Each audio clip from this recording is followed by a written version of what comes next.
On pense souvent que le dialogue social passe automatiquement par l'affrontement. Or, depuis toujours, à la CFTC, nous privilégions la concertation plutôt que l'opposition systématique. C'est beaucoup plus constructif. Chaque année, des dizaines de milliers de textes qui régulent l'organisation du travail sont produits. Tous ces textes font l'objet de négociations.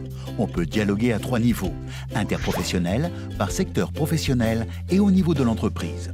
Pour la négociation interprofessionnelle, depuis 2007, tout projet de loi relevant du domaine social, comme la qualité de vie au travail, la parité, la formation, doit faire obligatoirement l'objet d'une négociation entre les partenaires sociaux et le gouvernement. Concernant la négociation par secteur professionnel, Comme le commerce, l'industrie ou l'artisanat, oui, par exemple, les accords conclus concernent surtout les conditions de travail et les garanties sociales et salariales. et c'est grâce à leurs échanges avec la CFTC que les négociateurs peuvent prendre position sur des accords.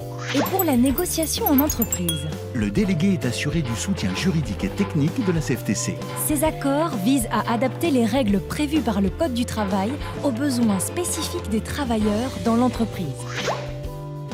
Mais quel que soit le type de négociation, ces projets sont débattus lors de réunions internes qui permettent de définir la position de la CFTC et de porter la voix des travailleurs. Pour cela, la CFTC prend en compte l'avis des juristes et des experts de la Confédération, mais aussi les réflexions des militants sur le terrain.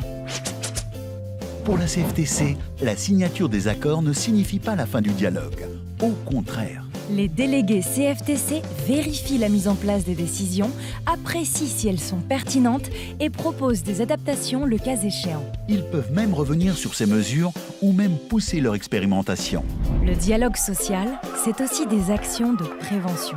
Par exemple, la CFTC s'est beaucoup impliquée pour que la responsabilité de certaines formes d'organisation et de management soit reconnue dans le harcèlement et la violence au travail. Depuis près de 100 ans, la CFTC se bat pour défendre nos conditions de travail. Aujourd'hui, avec 140 000 adhérents, la CFTC peut donner de la voix et peser dans les négociations.